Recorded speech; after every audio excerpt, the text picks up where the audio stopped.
Well, hello and welcome to the Brian Hornback podcast. This is episode 23. 23. Hard to believe, isn't it? But yeah, I do appreciate those of you tuning in. Again, this has been crazy because I just can't get a normal schedule down for this thing. But I do appreciate those of you that are sticking with me. And all the good things that I'm finding out. People are finding out about it. I got an interesting message the other day from Daniel Herrera, the new Knox County GOP chairman, and he said, "Man, I didn't know you had a podcast. When you're ready to start having guests, let me know." And I said, "You would definitely are on the list." So yeah, we're going to start having some guests sometime in the near future. I need to reach out to the person that I promised would be my first guest, and that's Mark Coon-Rippey Brown. He ran for governor, and he has also run for, I believe, Senate as an independent. So Mark Coon-Rippey Brown is the person I intend to have on the first guest on the podcast, and I really anticipate that conversation going more than 2 episodes. But I've got to reach out to Mark Coon-Rippey first. He lives over in Gallatin, and get that done. But again, Brian Hornback Podcast, episode 23. This is an outgrowth of the BrianHornback.com, which is a news website, blog, whatever you want to call it. Been in operation for almost 17 years, I think it is. This coming August the 9th, 2004 is when BrianHornback.com started. So today, when I'm actually recording this, is the first day of spring. Yesterday actually was the first day of spring, so this I guess is the second day of spring. And so I mowed my yard today. And as I mow my yard, I listen to music and I get a lot of good ideas.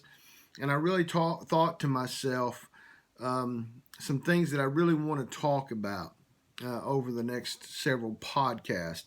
And I'm really going to start telling some stories about things that have happened in the past. But before we get too far, I've got some things I really want to talk about today. I want to remind you about my friends at Matlock Tire Service. Jimmy Matlock and his sons Joe and Reagan are now in their...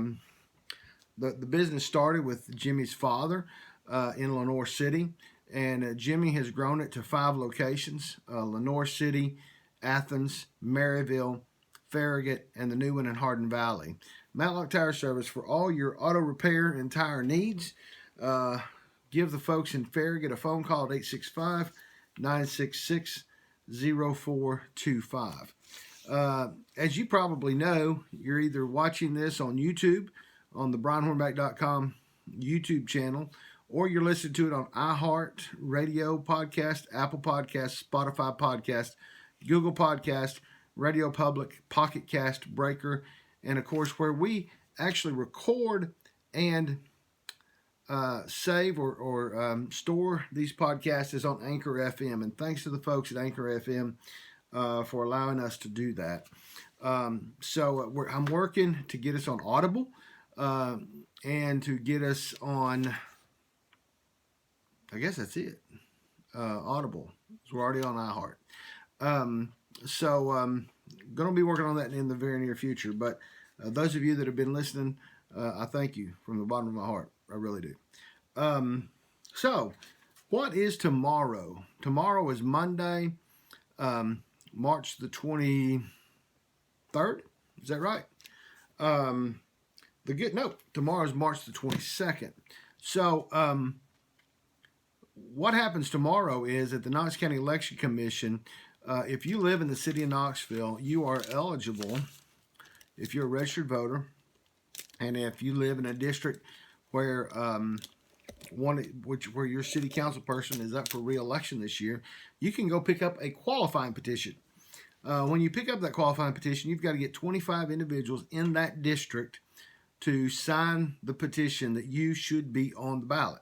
Now, you need to make sure that those people are registered to vote and they're voters in good standing because that matters. But you only got to get 25 of them. And the reason I'm really emphasizing the fact that it has to be someone in that district is because all the races that are up for election this year in 2021 um, are in fact district races. And so, we've in District 1, we have Tommy Smith. He's been in office for a little over a year. He got appointed when Stephanie Welch went from being a city council person to becoming a high-ranking official with the Kincannon administration. Also in the 2nd district, we have Andrew Roberto, a Knoxville lawyer. From what I understand, there's another Knoxville lawyer, John Dupree, who intends to challenge Andrew Roberto. In the 3rd district, we have Seema Singh, who is the council person who is up for re-election. In the 4th district, we have City Councilwoman Lauren Ryder, who won 4 years ago. And that race is interesting in the fact that there were a number of candidates in the primary, and Lauren Ryder came in first in the primary, in the district, in the 4th district, and then Harry Tyndall and Amelia Parker actually tied. They both got the same number of votes and came in second. City Council then selected Harry Tyndall to be the one to challenge Lauren Ryder. And Amelia Parker then ran as a write-in candidate in the general election. Lauren Ryder won that general election. Amelia Parker, 2 years later, then runs in the primary, in a crowded primary, for city council at large. She came in second to Amy Midas, and in the general election, she won the at-large position. And then in the 6th district is Vice Mayor Gwen McKenzie, and Gwen McKenzie has an opponent in Garrett Holt, a young entrepreneur, businessman that lives in the 6th district. Garrett Holt will be challenging Gwen McKenzie. There could be other names out there. I'm sorry, let me back up to the 4th district. I know of 2 candidates that are looking at the race. Jim Clanaris, who is he and his wife own Cafe 4. They've owned a couple of other restaurants in the Knoxville area in the past, Kalamata Kitchen and other things. And then Dan Davis, who also had ran 4 years ago in the 4th district, is looking at that race as well. So those are some names that I'm throwing out, but that doesn't exclude or include everybody, because there's some names I'm sure that I don't know about. So as I said on, I don't know if I said it on my blog. I guess I did say it on my blog, but I also said it on some of my socials. At Twitter, I'm at mega_bullhorn. Because my website is the Mega Bullhorn of Truth. And so I did say that tomorrow's like Christmas for me, because I've been active in political campaigns since I was 16 years old. And so city elections or any elections in this area are of interest to me. So looking forward to that. County Commission has their work session tomorrow.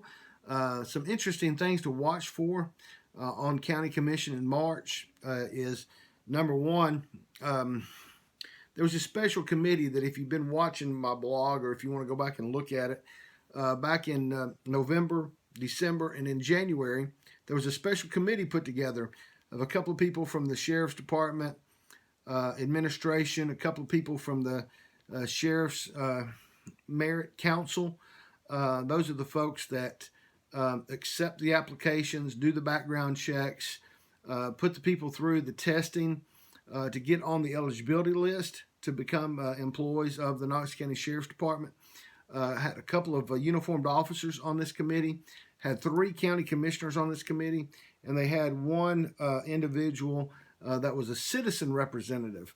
And it just so happened that citizen representative was a gentleman by the name of Scott Broyles. He works for an entity over near McGee Tyson Airport called Safe Skies.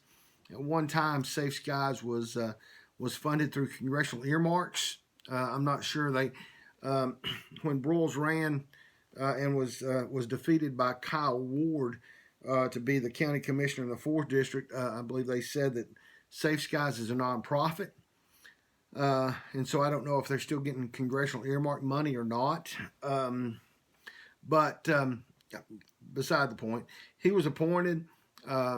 Larson J. and his wife, according to Facebook, back when petitions were going out, was the first signature for Scott Broyles in the 4th District. One of those 25 signatures you got to have. Commissioner J and his wife were the first 2 signatures. But anyway, Scott Broyles, who apparently had some type of law enforcement background, was on that committee. The committee really voted on one thing. After 8 hours of meetings, they voted on shifting some responsibility to back over to the sheriff's department, away from the merit system, and that motion died. There was not enough votes to do that, to do what the sheriff's department, I assume what the sheriff wanted. It was the sheriff's HR director and one of his chiefs that had brought it, and the 2 county commissioners voted against it. The 2 folks from the merit system voted against it. The uniformed officers split 1 and 1 for it, 1 against it. The HR director and the chief for the sheriff voted for it. 2 of the county commissioners voted against it. Commissioner Courtney Durrett from the 2nd District and Commissioner Richie Beeler from the 8th District voted against it. Commissioner J voted for it. He voted with the HR lady and the chief and the 1 officer, the 1 lieutenant. But then Scott Broyles, who was a friend of Larson J, he voted against it. But now that report is part of what's called a spread of record, which means really not going to discuss it. It's just there. People can view it on the agenda, and it's going to be accepted spread of record. However, Commissioner J has now, having been on the short end of those of that vote, has now gone and he's wanting to redo the ordinance. So I anticipate there being a lively discussion at the commission meeting. I'll be real interested to see how Commissioner Durrett and Commissioner Beeler handled that, in the fact that they were in the majority vote in rejecting the change. And now Commissioner J is bringing it forward to try to make those changes. Just real interesting dynamic there. There's some changes wanting to be made on the public forum at commission. And I heard again, there was a sunshine meeting between Commissioner Carson Daly and Commissioner Randy Smith. And interestingly enough, when these sunshine meeting notices go out to say that Commissioner Daly and Commissioner Smith are going to meet at Downtown Bar and Grill at 5:30 on a Wednesday, I think it was on Wednesday. Not only do myself as a member of the media show up, and sometimes other media show up, like when Commissioner Durrett and Commissioner Dr. Dacia Lundy, had a sunshine meeting with an executive with the Knox County school system, Miss Kelly, Dr. Kelly, at Pete's Grill. It was funny that who always attend these sunshine meetings, was there, but also Channel 6 and Channel 8 were there. But then the very next meeting, because there was a lot of issues going on at that time with some deaths in East Knoxville, and these deaths were occurring around Austin East High School, so the news stations thought that was going to be the main topic of discussion at that particular sunshine meeting. Well, it wasn't. But it's just real interesting to see that they show up at one. They're one and done. They're a one-hit wonder. But when I got to this meeting, not only was Commissioner Daly and Commissioner Smith there, but also Commissioner Ward was there, and then Commissioner Biggs came in. The finance department head and Assistant Chief of Staff Chris Caldwell was there, and then Dr. Dacia Lundy come in, and then before the meeting was adjourned, Commissioner Courtney Durrett came. So you had quite a few folks there during a course of a couple of appetizers and and a Diet Coke or water as it was. You know that was real interesting. But in that sunshine meeting, they were talking about the rules changes. Commissioner Smith, there's some rules changes for how they want to restructure the order of the commission meeting, and then Commissioner Daly is going to bring a different recommendation, and Commissioner Smith really wanted to know what those changes were going to be. Um, and so they, and so during the course of that meeting, Commissioner Daly again said something that he had said at another previous sunshine meeting that I actually had captured on an audio recording, where he said that public forum is it's not a right, it's a privilege the commission gives the public. And I'm just a spectator at these sunshine meetings. It's not my place to interject myself. If I'm asked a question, I will. If I'm looked to for something, I will. But for the most part, I try not to interact. Now, I don't always do that. Those of you that know me. But for the most part, I try to just kind of stay quiet and listen. And so, I didn't challenge Commissioner Daly on that. But here's the bottom line. The bottom line is, as a county commissioner, or when I was on the school board, you're elected by your representatives to be the people's voice. And if the people want to come talk about something that's on the agenda, or if they want to talk about something that's going on in their neighborhood that's not on the agenda, then I believe you have an obligation to give them 5 minutes to say whatever they want to say. If they want to stand up there and say that every county commissioner is a crook, and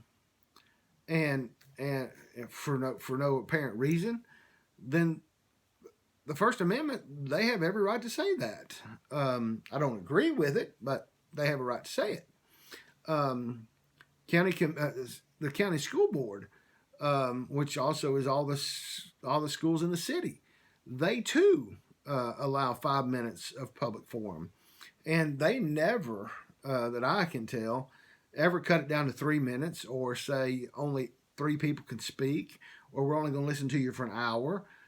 And school board can go on for a long time. The last meeting I watched, they had 13 people signed up. So if you take 13 times 5, that's more than an hour. And so when people start understanding what the role is for them as elected officials, then things will be a lot better. I totally am against them changing public forum. They have 2 public forums. They have one at the beginning of the meeting, and they have one at the end of the meeting.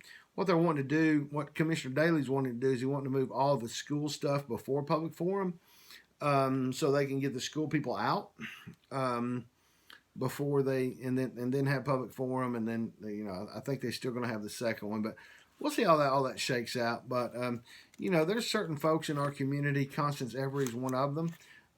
With the Sleeves for Needs, I feel certain that she's going to hold them accountable to having the public forum, or at least folks being able to have their say, and we'll just see how all that plays out. I do want to briefly talk about another online publication. Because this weekend I responded to something that I had seen on another online news publication. A couple of ladies used to work for the Knoxville News Sentinel. They got a website that was created by a local PR media firm, and so they used to write for a thing called the Shopper News that then got bought out by the News Sentinel, and then they became employees of the Shopper News, and then they got terminated, and then they started up this other online thing about 2 or 3 years ago. But anyway, one of them, who I guess is the Democrat, it's like one plays Democrat and one plays Republican, wrote an article about the new Knox County Republican Party chairman, Daniel Herrera. And they made a reference to something he had said about the city council elections coming up, and they made reference to the Center City Conservatives Republican Club, which I happen to be president of. And so I responded, as I typically do on my blog, about the reference to Center City. What you need to understand about Center City Conservative Republican Club, it's been in operation since the early 90s.